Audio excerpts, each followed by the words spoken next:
Dun, dun, dun, dun, dun, dun, dun, dun, dun, dun. Thursday nights, here we come!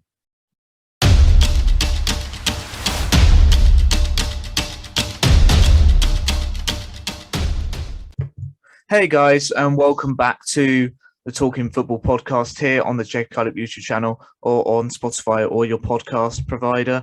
It's been 2 weeks since I've been away. Sorry for that, guys. Sorry I couldn't do an episode last week as I was extremely busy, especially preparing. I'll reveal what will be happening in a week's time.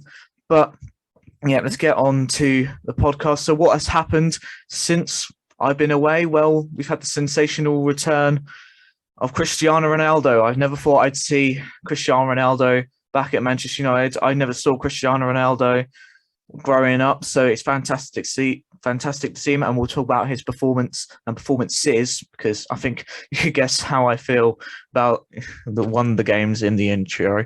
But yeah, we'll get on to Cristiano Ronaldo's sensational return. We'll get on to Liverpool and their fantastic win against Leeds, but it was marred by a horrible injury to Harvey Elliott, but we will get into that. And we'll also talk about Chelsea winning 3-0 against Aston Villa and 2 goals for Romelu Lukaku at Stamford Bridge. So let's get on to those games, as I can do that now. Let's go on to here, share the screen. Yeah, I'm here. You couldn't see me last time because I did the full screen. But so let's go on to the games in game week 4. As I said, I last spoke to you in game week 3, didn't do predictions for 4. But if you guys want to see updates, especially like polls and everything, follow the Talking Football podcast on Instagram. Follow me on Instagram, Jacob Cullip __. You'll get all updates from videos and that when they go live, and you'll get like polls, and I update everything on my story on the Talking Football podcast. So if you want to interact there, please do. But let's get into the first game of game week 4. It was Crystal Palace 3, Spurs 0. Very surprising. I've on the poll, most people said Spurs were going to win. Turns out they didn't. I would have, if at the time, I would have said Spurs were going to win 2-1. I think it's going to be hard. Palace actually haven't been that bad. They obviously came off a 2-2 draw for the international break with West Ham, a good result for them. A fantastic result now. Wilfried Zaha scoring from the penalty spot. Japhet Tanganga sent off. Those two had an alteration. That was quite good to see.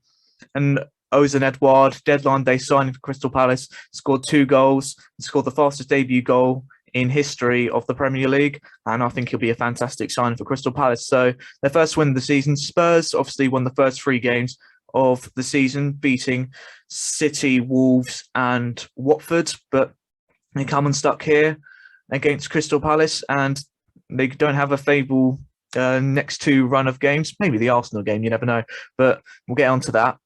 But they will face Chelsea in game week 5 this weekend. So it's going to be quite a tough run of games for Tottenham now. And this is when Nuno will be under a bit of pressure, because they did win the Man City game, but they had to win the Wolves and the Watford game, which they did, but they're under a lot of pressure now to perform in the next 2 games. Let's go on to Arsenal versus Norwich. Arsenal winning their first game of the season, scoring their first goal of the season, scoring by the captain who needed to step up, and my player to watch actually, Pierre-Emerick Aubameyang, his first goal of the season. A fantastic player, Aubameyang, but they had 30 shots. Well, not, yeah, they 30 attempts at Arsenal in that game. But the goal, it was a bundle at the back from Norwich. It was a very scrappy goal from Arsenal, but you couldn't say Arsenal didn't deserve it on stats of the game, but stats, of course, can be misleading. But I would say Arsenal just did deserve to win this game, and Aubameyang getting off the mark for the season. Arteta saying it was the best week of his life.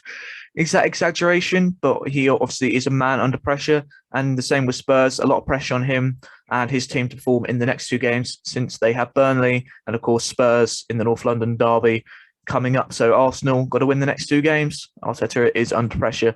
Brentford versus Brighton. This wasn't the most exciting game. Brentford actually played quite well, restricting Brighton quite well, which not many teams actually do, because Brighton obviously won the XG Kings, as most people say. Brighton coming off with a 1-0 win, scoring in the 90th minute from Leandro Trossard, the Belgian, with a brilliant goal. And yeah, let's actually look at the stats here. I just clicked on the Man City game. We'll get into you later. But if we click onto the Brighton game, let's go to the stats. As we see here, Brentford had more shots, restricting Brighton. Brighton had more shots on target than most possession. So Brentford actually had, you could say Brentford, it was more of a draw. You could say it was quite an equal game, but Brighton showing lethal in front of goal, and 3 wins out of 4 for Brighton. Fantastic start to the season for them, and they're currently in 5th place, which is very good. And next we go to one of the games people were watching out for, which was Leicester versus Manchester City, the champions. Man City running out 1-0 winners, scoring in the second half from my least favourite player in the world, Bernardo Silva. If you know, you know. But yeah, so Bernardo Silva, it was again a scrappy goal, you could say, but I'd say on the balance of play, Manchester City did deserve it. Jamie Vardy had a goal ruled off for offside, so the game could have changed from then. But on the balance of play, I would say Manchester City did deserve it, but Leicester did play well and defended valiantly in that game. So the champions, that's 3 wins in a row for them. They won 5-0 twice and they've won 1-0. Shows you've got to do to be champions, eh? Then my team, Manchester United, beating Newcastle by 4-1, and the sensational return of this man, Cristiano Ronaldo, scoring 2 goals. He scored the goal right on half-time. Clicked on the wrong one there. Scored a goal right on half-time, his first goal back. Then Manquillo equalised for Newcastle straight after the break, and then Ronaldo scoring again. You could say his goals were quite fortunate. Then Bruno Fernandes with an absolute cracker. Then Jesse Lingard getting on to the score sheet. Quite a conflicting week for him, but I'll get on to that later. So I'd say on the balance, did deserve. Newcastle didn't do that bad, but Manchester United being clinical, not creating many. We haven't created that many chances this year. I wouldn't say we actually played well. I'd say Leeds, but I'll get on to Leeds later in the Liverpool game. But Leeds, we always beat Leeds at Old Trafford. But then the Southampton result was shocking, just about to scrape Wolves. And we beat Newcastle, you say comfortably in the end, but the chance of creating, but I'll get on to more about Ollie later. But then we go on to, I don't know what going on to this game, Southampton West Ham. Nothing happened in this game except a red card for Michail Antonio, who most people have in their FPL, including me. So nothing to really say about that game except the red card. Watford versus Wolves. Wolves finally getting off the mark and getting their first goals of the season. Obviously, they lost the first 3 games. Quite unlucky to lose, especially the Spurs and Manchester United game. But they get the luck of the draw for an own goal from the Watford player. Can't remember his name. And then Hwang Hee-chan, on loan from RB Leipzig, scores his first goal on his debut, and Wolves get their first points and goals of the season. Fantastic for them. Then we have Chelsea, title favourites Chelsea, winning 3-0 against Aston Villa. 2 goals from Romelu Lukaku. Brilliant performance from him. Clinical as ever. Chelsea actually weren't that brilliant in this game. Aston Villa had so many chances in the first half, but it just shows Chelsea clinical when they need to be, which they were missing last year. And then we go on to the super. Wait, it's so weird on this website. You've got to go up here. The only Super Sunday game this week was Leeds versus Liverpool. Liverpool running out 3-0 winners. Mohamed Salah opening the scoring and getting his 100th goal in the Premier League to join the 100 club, the 30th player in the 30th season to do that. Fantastic achievement for him. Fabinho scored after half-time from a corner headed down from Virgil van Dijk. And then Sadio Mane, who had a lot of chances in this game and should have scored a lot more, gets the goal in injury time. There was 8 minutes of injury time due to the horrible injury Harvey Elliott got. I was going to say attained, but that's probably not the right word. Yeah, so Harvey Elliott got a really bad injury. I think it was a dislocation and a break. He's recently had surgery yesterday, so there's not a timescale when he'll return, but he's been fantastic, Harvey Elliott, so far this season, and has looked really well in the Liverpool team. And when he's only 19 years of age, and it's absolutely fantastic for him to get in that team, replacing Jorginho Wijnaldum. But yeah, it's really unlucky for him because he's played really well this season, and who knows when he'll be back. Leeds still haven't got a win this season. They've only got 2 points. Surprised they didn't beat Burnley in game week 4, but Leeds, I think they have a comfortable fixture this week, but they really need to get a win as a lot of pressure is on them. Then the final game, Monday Night Football, we had Everton versus Burnley. Burnley taking the lead in the second half through Ben Mee on his 200th Premier League appearance, I think it was. Can't exactly remember the stat, but he scores from a header, typical Burnley. And then Michael Keane, the former Burnley player, equalising for Everton. Then Andros Townsend with probably the goal this season at the moment. What a fantastic goal that was, right into the top corner. Typical Andros Townsend even, with a wonder goal. And then we had Demarai Gray scoring the 3rd game in a row. Fantastic for him. A lot of doubt, especially me. I had a lot of doubt about Demarai Gray, but he's proving to be a good signing so far. Was it 1.5 million from Bayern Leverkusen? Of course, he was at Leicester City before. Maybe not had the chances he deserved. Give him a run of games and he'll do this. Fantastic for Demarai Gray. And so that was game week 4 of all the fixtures. Now we'll go into last night's Champions League fixtures. We're also going to tonight's ones as well. If you guys want me to actually do a stream of all the Champions League games, if you actually want me to, please comment. But we'll go into, you'll know why I got angry at the start of this episode. Young Boys 2, Manchester United 1. Wow.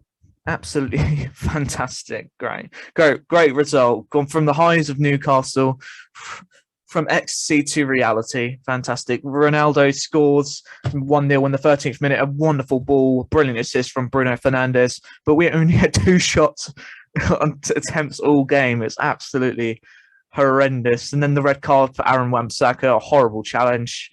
He can't do anything about it. His touch let him down, but it's a horrible tackle. Then Young Boys we parked the bus with 10 men. Like, I know you could say, but when Man United, we should be going for this win. That wasn't intentional, just banging on the desk there. But no, but not a great result. Also in the group, Atalanta and Villarreal drew 2-2, so maybe not bad, but we should be winning this game. Then Jesse Lingard, a conflicting week, scores at the weekend, assist for the winner, a horrible back pass. And in the end, it's not good enough. And a lot of questions about Ole Gunnar Solskjaer. He even took off all the attacking talent. Donny van der Beek gets 45 minutes, gets taken off. Jadon Sancho didn't have a great start to the game, but he gets taken off. Not enough time. Takes off Fernandes, takes off Ronaldo. Just not enough time. You could say overreaction, but we've seen Ole's tactics and bad substitutions over the past year, especially the Europa League final in Europe. And Ole's not proving to be good in Europe, to be honest. Yeah, you could say we got to a final, but did we win it? No. But I'd say David De Gea, Bruno and Ronaldo, the only ones that can actually hold their heads up high. Why wasn't Rafael Varane starting? Why are we giving Victor Lindelof time? He's not good enough, especially with Maguire last year. Which what? Because it was in Sweden. We got to give him a homecoming. What? Why? It's so annoying. But Europa League, here we come. I won't be surprised. I'll say it now. If we get Europa League, he's got to go. I'm sorry, he's got to be sacked.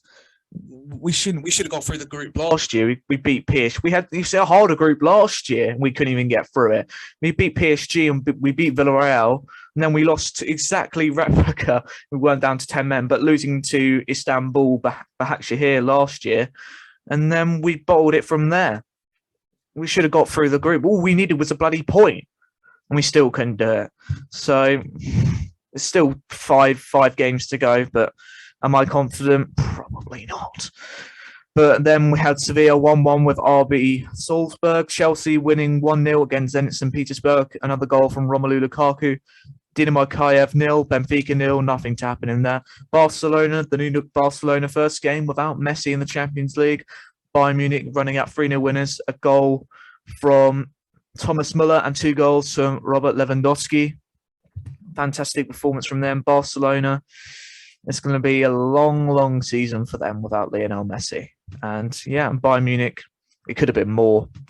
That's all I've got to say. Lille 0, Wolfsburg 0, Malmo 0, Juventus 3, all goals scored in the first half. And then, as I said, Villarreal 2, Atalanta 2. So, but even if we got a point, I still wouldn't have been happy last night. And we're going to tonight's Champions League games, as we can go on to here. Let's do that. There's obviously some big games tonight.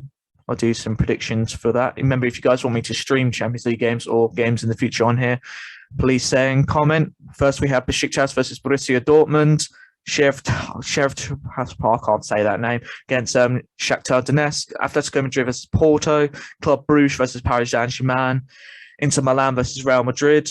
Liverpool versus AC Milan. Manchester City, RB Leipzig, and Sporting Lisbon versus Ajax.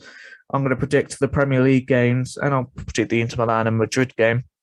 I'm going to go for two. I'm going to say 2-1 Liverpool. Man City are going to win 3-0 against RB Leipzig, and Paris Saint-Germain are going to win, I'd say 4-0 against Club Brugge, and then I'll go 3-0 to Real Madrid. So those are the Champions League games fixtures of Premier League and the Champions League fixtures from last night. So let's get into the fixtures for game week 5 in this week's Premier League, kicking off with the Friday night football match, Newcastle United versus Leeds. Both haven't won this season. Newcastle got 1 point, Leeds have got 2. Who's going to win this game? I'm going to predict Leeds to win their first game of the season and win 2-0 at St James's Park. Saturday's fixtures, 12:30 kickoff. We have Wolverhampton Wanderers versus Brentford. Not the most fabulous game for a 12:30 kickoff. Some people might skip this one, but I think Wolves are going to win this one. They're going to grind this one out. I think Brentford have played quite well so far, considering of their team in the Premier League. I'm going to go for 1-0 Wolves win. I think that it's going to be a hard-fought win. Burnley, and then we're going to the 3 o'clock kickoff games. We have Burnley versus Arsenal. Burnley haven't won a game this season either, losing 3-1 against Everton last time out. Arsenal, again, their first win of the season against Norwich, winning 1-0, and I'm going to go 1-0 again for Arsenal, and I think Pierre-Emerick Aubameyang will score again. Liverpool versus Crystal Palace. Liverpool having a good start to the season, joint top of the league with Everton, United, Chelsea. I'm going to go for a Liverpool win. I think it's going to be a very hard win because Palace actually haven't been that bad this season, and I hope Vieira does well, considering I did say he was going to be the first manager sacked. But I hope he does well, but I think Liverpool are going to grind this one out. I'm going to go for a 2-1 win at Anfield. Manchester City versus Southampton. City, I think, are going to get 4 wins in a row. Straightforward, this one. I'm going to go for a 4-0 victory against struggling Southampton. Norwich versus Watford. Not the most exciting 3 o'clock game as well. Going to be at Carrow Road. I'm going to go for a 1-1 draw. I don't think much is going to happen here. Aston Villa versus Everton. 5:30 kickoff at Villa Park. I'm going to go for a 1-0 Everton win. I think this is going to be quite a close game as well. Super Sunday, 3 games, 2 games at 2 o'clock. Brighton versus Leicester. Brighton 3 wins out of 4 so far. Great start to the season for them. Leicester 2 wins and 2 losses so far this season, but I think Leicester are going to win this game. I'm going to go for a 2-0 victory at the Amex. West Ham United versus Manchester United. West Ham drawing last time out, 2 draws in a row for them. Man United winning 4-1 against Newcastle, but coming off a really bad defeat against Young Boys in the Champions League. But I think United are going to script this one. I'm going to go for a 2-1 victory at the London Stadium. Last game of game week 5 and the biggest game, we have Spurs versus title favourites Chelsea. Spurs, as I said, 3 wins in a row. Then obviously that bad loss against Crystal Palace. Chelsea, 10 points out of a possible 12 so far. Joint top of the league with Liverpool, Everton and Manchester United. I'm going to go for a Chelsea win in this one. I'm going to go 3-1 at White Hart Lane. And this is the current Premier League table going into game week 5. We have, as I said, Manchester United, Chelsea, Liverpool and Everton all on 10 points, 3 wins and a draw so far. Manchester City, 9 points out of a possible 12. And we go all the way to the bottom here. Arsenal 16th, 18th Burnley, Newcastle 19th, Norwich 20th. So it's quite interesting. The top 6, Brighton 6th, sorry, Brighton, Manchester City were 5th. I thought Brighton were 5th. But Tottenham 7th, 8th West Ham, 9th Leicester, 10th Brentford, Crystal Palace, 11th Aston Villa, Wolves, Southampton, Watford make up near the mid-table to the bottom. So tell me, guys, what did you think of game week 4? What did you think of the Champions League games? What are your predictions for the Champions League games tonight? Currently recording on the Wednesday. It'll be out on Thursday. With your predictions for game week 5 of the Premier League. Remember, guys, you need to be yourself. You can't be no one else. I've been Jacob Collip. And yeah, guys, peace.